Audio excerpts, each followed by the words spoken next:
히브리서 7장입니다. 신약성경 히브리서 7장 20절에서 28절까지. 히브리서 7장 20절에서 28절까지 신약성경 360명입니다. 히브리서 7장 20절에서 28절 한 절씩 하나님 말씀 교독하겠습니다. 7장 20절입니다. 또 예수께서 제사장이 되신 것은 맹세 없이 된 것이 아니니 그들은 맹세 없이 제사장이 되었으되 오직 예수는 자기에게 말씀하신 이로 말미암아 맹세로 되신 것이라. 주께서 맹세하시고 뉘우치지 아니하시리니 내가 영원히 제사장이라 하였도다. 이와 같이 예수는 더 좋은 언약의 보증이 되셨느니라. 제사장 된 그들의 수요가 많은 것은 죽음으로 말미암아 항상 잊지 못하는데 예수는 영원히 계심으로 그 제사장 직분도 갈리지 아니하느니라. 그러므로 자기를 기입어 하나님께 나아가는 자들을 온전히 확보할 수 있으니 이는 그가 항상 살아서 그들을 위하여 가는 것입니다. 이러한 대제사장은 우리에게 합당하니 거룩하고 악이 없고 더러움이 없고 죄인에게서 떠나 계시고 하늘보다 높이 되시니라. 그는 저 대제사장들이 먼저 자기 죄를 위하고 다음에 백성의 죄를 위하여 날마다 제사 드리는 것과 같이 할 필요가 없으니 이는 그가 단번에 자기를 드려 이루셨습니다. 같이 하죠. 율법은 약점을 가진 사람들을 제사장으로 세웠거니와 율법 후에 하신 맹세의 말씀은 영원히 온전하게 되신 아들을 세우셨느니라. 아멘. 본문 내용이 그 예수님의 제사장직과 구약의 제사장을 계속 비교하는 내용이 나옵니다. 오늘 이 본문을 좀 더 잘 이렇게 좀 풍성하게 이해하기 위해서 우리가 읽진 않았지만 히브리서 7장의 앞부분을 제가 잠시 좀 말씀을 드리면 이 본문을 이해하는데 도움이 될 것 같아요. 이 7장 앞부분에 이제 자세한 내용이 나오고 또한 히브리서 5장과 6장에 보면은 하나님의 제사장인 멜기세덱이 나옵니다. 멜기세덱. 한번 여러분 생각해 보세요. 지금 그 당시 교회에 남아있는 성도들이 같은 동족인 유대교 유대인들과 로마 정부로부터 박해를 받고 있는 어려운 상황이에요. 지난주에 말씀드렸듯이 함께 주를 예배하던 성도들이 교회를 떠나요. 그 떠나는 모습을 보며 남아있는 성도들은 얼마나 마음이 아프고 힘들겠습니까? 근데 그런 성도들, 그 남아있는 성도들에게 주님이 히브리서 저자를 통해서 소개하는 말씀이 어떤 말씀입니까? 멜기세덱에 대한 말씀입니다. 아니, 지금 내 삶이 너무나 힘들고 우리가 지금 고통 중에 있는데 우리와 멜기세덱이 무슨 상관입니까? 라고 생각할 수 있지 않겠습니까? 조금 실제적인 현실적인 말씀을 주셔야 되지 그 오래전에 잘 알지도 못하는 멜기세덱 얘기를 왜 하시는 것일까요, 여러분? 왜 이렇게 그 오래전에 있었던 멜기세덱 이야기를 하나님이 그 고통 중에 있는 남아있는 성도들에게 여러 차례 하시는 이유가 무엇이겠습니까? 그것은 그 예전에, 그 오래전에 하나님의 제사장이었던 멜기세덱을 이해해야 누구를 이해할 수 있어요? 예수님의 대제사장직을 이해할 수 있기 때문입니다. 사람들은 왜 굳이 예수님의 제사장직을 이해해야 합니까? 생각하는 분도 계시는 것 같아요. 그냥 예수에 대해 알면 되는 거 아닙니까? 그냥 예수 믿으면 되는 거 아닙니까? 그냥 예수의 십자가 믿으면 되는 거 아닙니까? 생각할 수 있어요. 근데요, 성경은 우리에게 어떻게 말하고 있습니까? 이런 구약의 내용들을 가지고 와서 이해하게 함으로 이 구원이 단순히 요한복음 3장 16절이 아니라 이 성경 전체적으로 이 하나님의 구원의 그 부요함과 그 풍성함을 지금 이 남아있는 성도들이 알고 거기서 뭘 해야 합니까? 확신을 얻어야 하고 그 안에 뿌리를 내려 그들이 뭐 해야 합니까? 안식해야 하기 때문입니다. 하나님이 이 남아있는 성도들로 도의 초보에 남아서 아주 연한 음식만 먹기를 원치 않고요, 단단한 음식을 먹기 원하시는 거예요. 그래서 그 어린아이 신앙에서 벗어나서 장성한 자로 나아갈 수 있게 하기 위해서 하나님이 뭘 하세요? 그 구원의 부요함을 깨닫게 하기 위해서 그 옛날 멜기세덱을 가지고 오는 거예요. 그러니까 하나님의 멜기세덱, 이 제사장 멜기세덱은 예수님의 그 제사장직을 모형적으로 그림자적으로 보여준 거예요. 여러분 박물관들 다 가보셨죠? 거기 보면은 모형이 있잖아요. 비행기 모형이 있고 자동차 모형이 있고, 그 모형을 보고 진짜 그 실제 비행기를 보면 좀 더 잘 이해가 될 수 있고 배울 수 있는 게 많이 있잖아요. 물론 모형은 한계가 있죠. 한계가 있습니다. 그러나 그 모형을 보면 그 실체에 대한 그 원형에 대한 여러 가지 도움을 받을 수 있기 때문입니다. 원래 이 대제사장직은요, 누구의 후손이 되어야 되는 겁니까? 레위의 후손이 되어야 합니다. 쉽게 말하면 아론의 계열이 돼야 대제사장이 될 수 있는 거예요. 근데 예수님이 어느 계열이었죠? 예수님은 레위 쪽이 아니잖아요. 유다 지파의 후손이잖아요. 그러니까 엄밀하게 따지면 예수님은 대제사장이 될 수 있어요, 없어요? 될 수 없습니다. 왜? 그 라인이 아니기 때문에. 근데 예수님의 대제사장직이 합법적인 이유는 예수님이 유다 지파지만 아론의 계열을 따라 된 것이 아니라 누구를 따라? 멜기세덱의 반차를 따라, 멜기세덱의 계열을 따라 대제사장을 세워줬기 때문에 그 예수님의 제사장 직위가 정당하고 합당한 것임을 증거하는 것입니다. 그렇게 이해하셔야 합니다. 한번 5장 가보세요. 5장 6절, 히브리서 5장 6절 한번 같이 읽어볼까요? 같이 한번 읽죠. 시작. 또한 이와 같이 다른 데서 말씀하시되 내가 영원히 멜기세덱의 반차를 따르는 제사장이라 하였으니, 이 말씀이 시편 110편에 나와요. 그 예언을 지금 이 히브리서 기자가 가져와서 그게 성취된 것을 언급해 주는 거죠. 또 한번 7장 3절 가보세요. 3절. 멜기세덱 얘기를 쭉 하고 있는데요. 7장 3절 마지막에 어떤 내용이 나옵니까? 하나님의 아들과 닮아서 항상 제사장으로 있느니라. 이게 멜기세덱 얘기하는 거예요. 이 멜기세덱이 누굴 닮았대요? 하나님의 아들을 닮았다고 설명하고 있어요. 이 하나님의 아들이 누구였습니까? 예수님입니다. 그러니까 참 놀라운 거예요. 그 옛날 그 멜기세덱에 대해서 히브리서 저자가 뭐라고 말을 하고 있어요? 그 멜기세덱은 하나님의 아들이신 예수님을 닮은 자로 설명하고 있어요. 즉, 그 멜기세덱은 예수를 보여주는 인물로 소개하고 있다는 거예요. 조금 더 정확히 말하면 멜기세덱은 예수님을 보여주기 위해서 세워진 인물이라는 그 의미예요. 그게 7장 앞부분에 나오는 내용이에요. 그리고 7장 중간에 보면은 이제 레위 계통의 제사 직분의 연약함과 부족함을 설명하면서요, 그 레위 제사 직분이 바뀌었다고 또 얘기를 해요. 좀 복잡한 내용인데 그래도 이거 한번 들어보십시오. 제가 설명 들어볼게요. 12절 보세요. 12절. 7장 12절. 제사 직분이 바꾸어졌은즉 율법도 반드시 바꾸어지리니라는 말씀이 거기서 나옵니다. 왜 제사 직분이 바뀝니까? 왜 그렇습니까? 그게 바로 11절에 나와요. 이유가 나와요. 11절 중간에 보면 질문이 나오는데요. 보세요.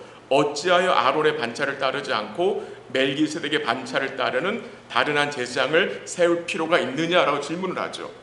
아니 왜 아직까지 레위 후손 이 아론의 반열들이 있는데 왜 굳이 멜기세덱의 반차를 따르는 다른 제사장을 세울 필요가 무엇입니까? 질문하는 거예요. 왜 다른 제사장이 필요하냐는 거죠. 그 답이 바로 11절 윗부분에 나와요. 한번 보세요. 11절 처음에 레위 계통의 제사 직분으로 말미암아 온전함을 얻을 수 있었으면 이런 말씀 나오죠. 왜 멜기세덱의 반차를 쫓는 대제사장이 필요하느냐? 그 이유는 레위 계통의 제사 직분으로는 온전함을 얻을 수 없기 때문입니다. 이 온전함이 무엇이겠습니까, 여러분? 죄사함입니다. 죄사함. 구약의 그 아론의 제사와 그 아론의 제사장직을 통해서는 구원을 받을 수 없는 거예요. 죄사함을 받을 수 없는 거예요. 그래서 멜기세덱의 반차를 따라오는 누가 필요한 거예요? 온전하신 제사장 예수님이 필요한 거예요. 그걸 지금 우리에게 알려주는 거예요. 18절 보세요. 전에 있던 계명은 연약하고 무익함으로 패하고 율법은 아무것도 온전히 못할지라. 구약의 그 제사 제도로는 구원을 받지 못한다는 말이죠. 그럼 그게 왜 필요했습니까? 왜 굳이 제사장을 선택해서 뽑고 왜 그 오랜 시간 동안 제사를 드렸습니까? 그 답은 아주 간단해요. 그 제사장들과 그 구약의 제사들이 다 누구한테 포인트하고 있는 거예요? 예수님한테. 예수님의 구속을 포인트하고 있는 거죠. 근데 유대인들은 그걸 보지 못했어요. 특별히 유대교에 있는 사람들은 그걸 보지 못한 거죠. 그러니까 예수를 믿지 않는 거죠. 왜 이 구약의 제사 제도가 연약하냐? 그 이유는 말씀드린 대로 아무도 온전하게 하지 못하기 때문에, 죄사함을 줄 수 없기 때문에. 그래서 히브리서 10장 4절에 보면은 황소와 염소의 피가 능히 죄를 없이 하지 못함이라 라는 말씀 나오고요. 10장 11절에 보면은 제사장마다 매일 서서 섬기며 자주 같은 제사를 드리되 이 제사는 언제나 죄를 없게 하지 못한다고 했어요. 구약의 제사는 오히려 죄를 기억하게 해요. 죄의 비참함을 생각하게 해요. 근데 그게 나예요. 죄를 용서하지 못해요. 이 죄는 그 제사를 통해서 오실 예수님을 바라봐야 뭐 얻을 수 있는 거예요? 죄사함을 받게 되는 거잖아요. 사랑하는 성도 여러분, 한번 생각해 보세요. 약 한 1500년 동안 제사를 드려왔어요. 약 한 1500년 동안 제사장들이 같이 있었어요. 근데 이제 어떻게 됩니까? 이제 더 이상 제사를 드리지 말라는 거예요. 짐승 제사를. 그리고 이제 더 이상 구약과 같은 제사장이 필요 없다는 말이에요. 이 말을 들은 유대인들이 어떻게 반응했습니까? 완전히 발끈하는 거죠. 이 무슨 헛소리냐? 1, 2년 드린 것도 아니고 1500년 동안 드렸는데 누가 감히 이 제사를 없애고 누가 감히 이 제사장 직분을 없애냐 라는 식으로 나오지 않겠습니까? 지금 그 당시 성도들이 거기서 나온 자들이거든요. 거기서 나왔다는 것은 뭘 말한 것입니까? 예수님의 온전한 대속을 믿기 때문에, 예수님이 온전한 대제사장이심을 믿기 때문에 더 이상 구약의 제사가 필요 없다, 더 이상 구약적인 제사가 필요 없다는 것을 인정한 자들이 나온 거잖아요. 그러니까 그 유대교에 남아있는 유대인들이 얼마나 핍박을 했겠습니까? 얼마나 이 성도들을 배신자처럼 여겼겠습니까? 근데 누가 만든 것입니까? 무엇이 진리입니까? 유대교를 떠나 복음을 듣고 예수님을 믿는 자들이 참된 구원을 얻는 거예요. 물론 그들이 종족의 핍박과 로마 정부의 그 박해는 받겠지만, 마음의 괴로움이 있겠지만, 그들 심령 속에 뭐가 있습니까? 구원의 확신입니다. 구원의 안정과 그 시큐리티를 그들이 뭐하고 있는 거예요? 소유하고 있는 거예요. 그러므로 그 당시 박해받는 성도들이 여러분 뭘 붙잡아야 합니까? 구약의 제사입니까? 구약의 제사장입니까? 아니면 예수님입니까? 예수님입니다. 왜? 그 예수님이 자기들에게 온전한 죄사함을 주셨기 때문에. 그래서 유대교로 돌아가면 안 되는 거예요. 다시 구약 제사로 돌아가면 안 된다는 말이에요. 제가 이미 사용한 예화지만 제가 결혼을 하고 나서 집에서 아내가 옆에 있는데 아내 사진을 보고 여보 사랑해요.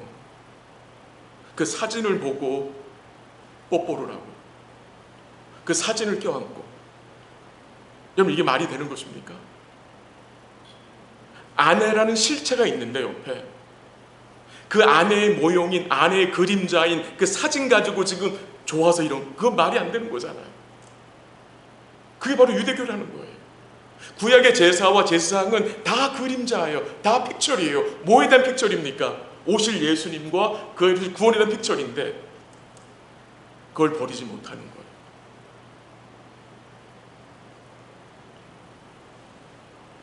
그걸 버리지 못하면 그들 마음속에 온전한 안식과 평강은 소유할 수 없는 것입니다.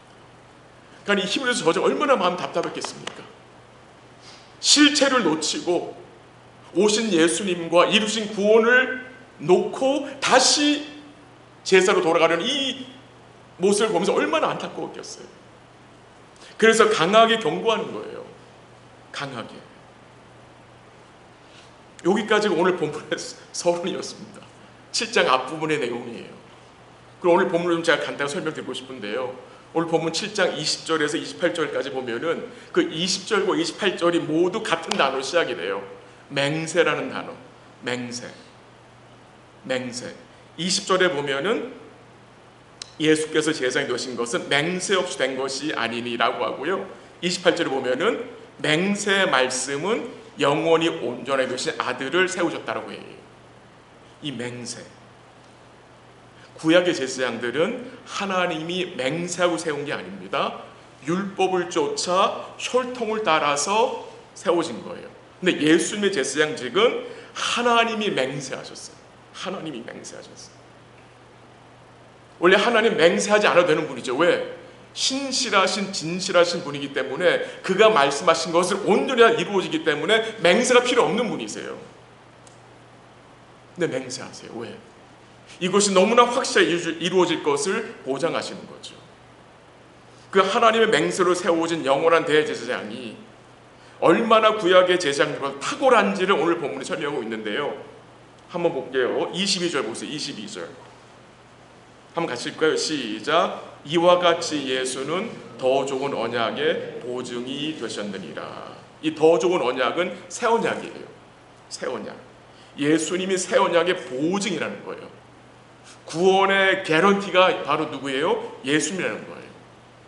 우리가 어떤 물건을 사거나 집을 구입하거나 아니면 어떤 사람을 소개받을 때에 그 물건은 보장합니다. 그 분은 보장하는 사람이라는 말을 들으면 어떻게 됩니까? 마음의 신뢰를 갖게 되고 확신을 갖게 되죠. 여러분과 저의 구원의 보장이 누구시냐? 예수님이에요. 예수님. 왜 예수님 우리의 구원의 보장입니까? 그가 온전한 대제사장이시고 그 온전한 대제사장이 이루신 구원이 어떤 구원이기 때문에? 온전한 구원이기 때문이에요. 한 10년 가다 우리를 놓는 분이 아니라, 우리 좀 잘못하면 그냥 포기해버리는 게 아니라 끝까지 가는 거예요. 끝까지. 그래서 온전한 구원이라는 거죠.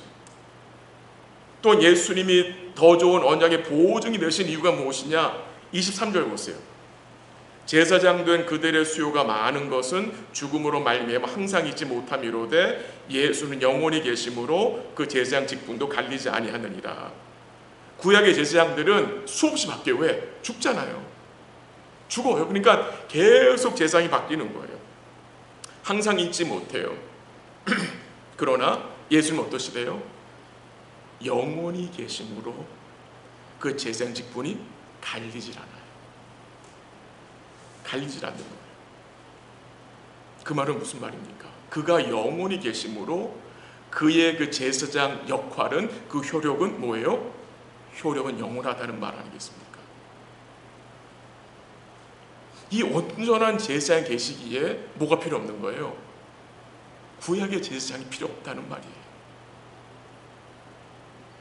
온전한 제물 되신 주님이 계시기에 더 이상 짐승 제사가 요구되지 않는다는 거예요.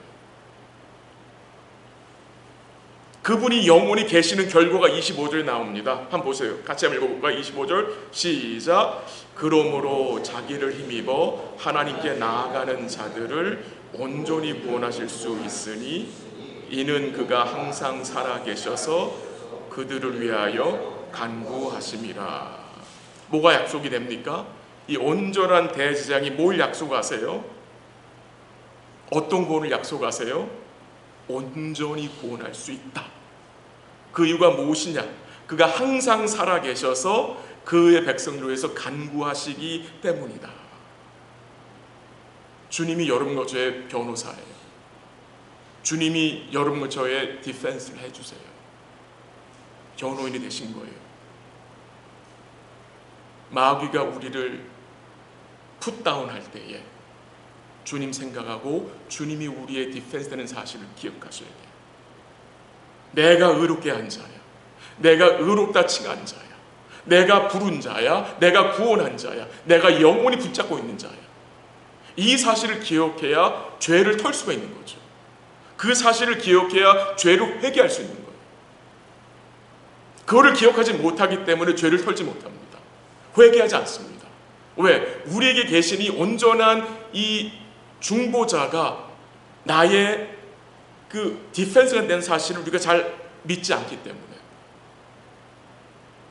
우리 주님의 대속은 온전하잖아요. 거기서 끝난 게 아니에요. 우리를 위해 뭐 하신대요? 항상 살아서 간구하신다는 거예요. 우리로 주의 형상을 담게 인도해 가신다는 거예요. 우리가 예수를 주의 은혜로 믿는 그 순간에 우리의 신분이 바뀌죠. 사단의 자녀에서 하나님의 자녀로 바뀌잖아요. 근데 거기서 끝나는 게 아니라 이제 우리가 그 신분대로 살 수 있도록 하나님이 주님 뭐 하시는 거예요? 우리를 성화해 가시는 거예요. 그게 여러분과 저희가 지금 살고 있는 그 삶이잖아요.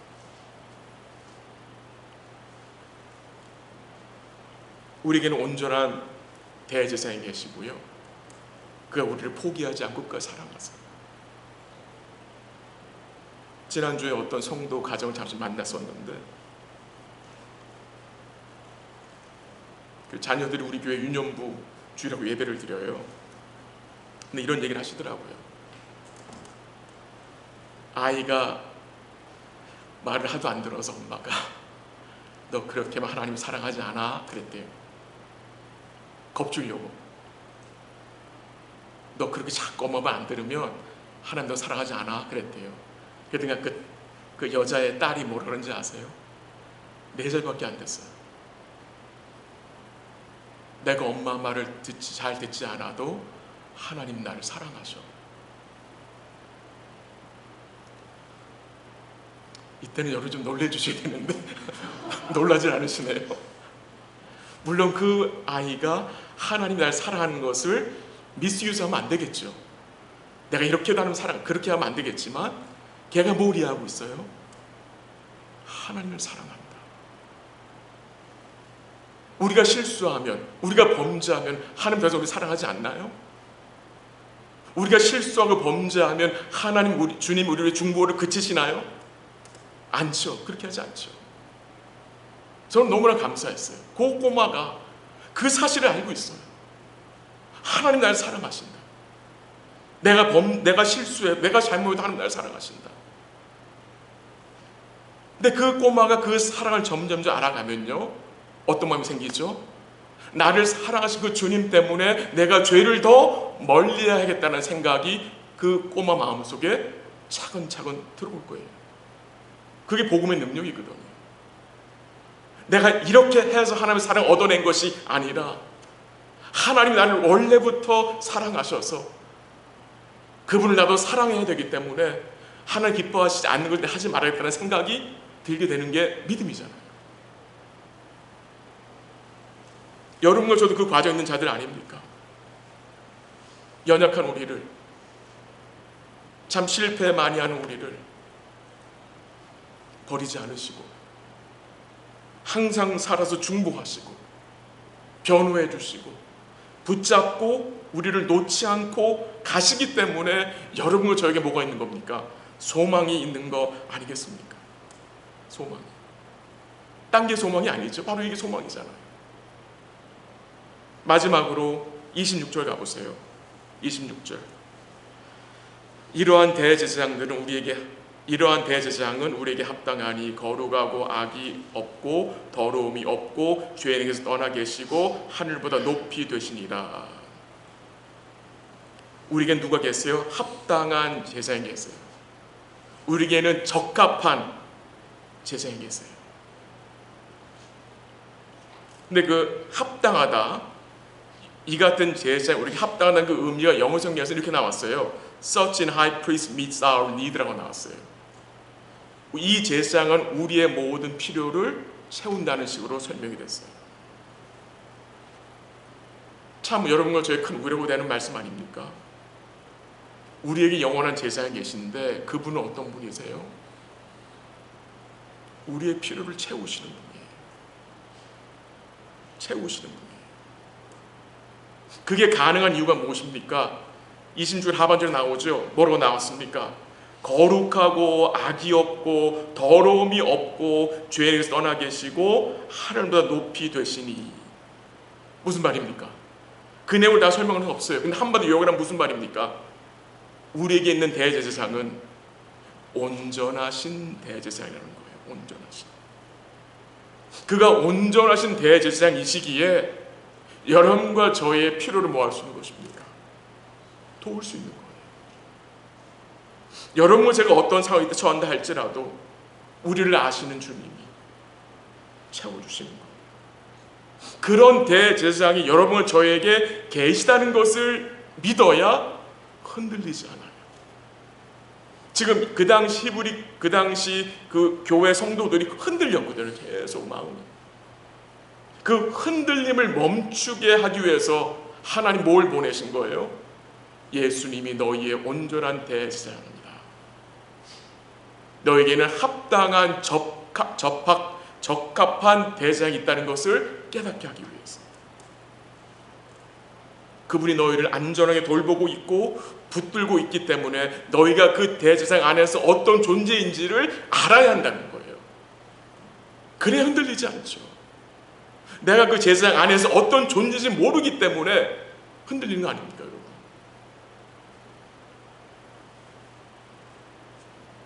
우리 사랑하는 성도 여러분, 힘든 상황 처한 분도 계시고 또 오랜 시간 동안 가슴앓이 하는 분도 계실 수 있는데 오늘 이 말씀이 우리 성도들에게 위로가 되었으면 좋겠습니다.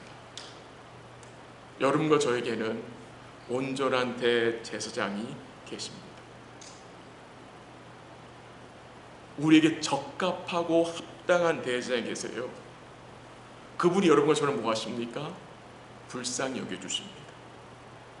그리고 긍휼을 베풀어 주십니다. 시험 받는 우리를 능히 도우신다고 약속을 했습니다. 약속을 하셨습니다. 여러분과 제가 참 약점 많고 부족한 자들이지만 우리 주님이 뭐 하세요? 끝까지 여러분 저를 위해 간구하시는 거예요. 말씀을 정리합니다. 예수님은 하나님의 맹세로 우리의 영원한 대제사장이 되셨습니다. 그의 대제사장적 그 효력은 영원합니다. 그분은 우리 구원의 보증이 되십니다. 그분은 여전히 여러분과 저의 영원하고 온전한 대제사장으로 계십니다. 그것이 뭘 보장합니까? 무한한 은혜와 긍휼을 베푸신다는 보장입니다. 왜 히브리서 저자가 박해받고 있는 그 남아있는 유대인 성도들에게 예수가 더 좋은 언약의 보증이 되신다는 말씀을 선포했겠습니까? 왜 히브리서 저자가 그 고통 중에 있는 성도들에게 주님의 온전하심과 그의 온전하신 속죄를 증거했겠습니까? 그들이 또한 여러분과 제가 구원의 확신을 가짐으로 흔들리지 않게 하기 위함입니다. 이 땅을 살다 보면 우리를 흔드는 것들이 참 많습니다. 우리의 마음을 흔들고 우리의 머리를 흔들고 참 우리를 힘들게 하는 게 얼마나 많습니까? 그럴 때마다 우리가 가지고 있는 구원의 확신이 어떻게 해요? 흔들릴 때도 있어요. 때로는 소망이 없는 것을 느낄 때도 있잖아요. 그때 우리가 누굴 기억해야 합니까? 영원한 대제사장이신 예수님을 기억하고 그가 이루신 온전한 구원을 기억할 때에, 그가 여러분과 저의 구원의 보증이심을 기억할 때 여러분 우리가 뭐 할 수 있는지 아세요? 우리의 마음을 그 주님께 꾸를 수가 있어요. 그리고 주님께 뭐 할 수 있어요? 나아갈 수 있는 거예요.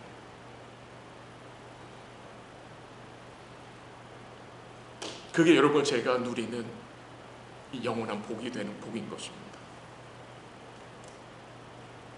남은 주간도 우리의 영원한 대제사장이신 예수님 온 마음으로 신뢰하시고 감사하시며 사시기를 기도하고요. 또한 동시에 그 영원한 대제사장이 우리 사랑하시는 성도들을 붙잡고 계신다는 사실, 때를 따라 돕는 은혜로 함께 하시는 사실을 기억하시고 남은 주간 우리 주님으로 기뻐하는 복된 삶 되시기를 주의 이름으로 간절히 기도합니다. 같이 기도하겠습니다. 말씀을 잠시 나누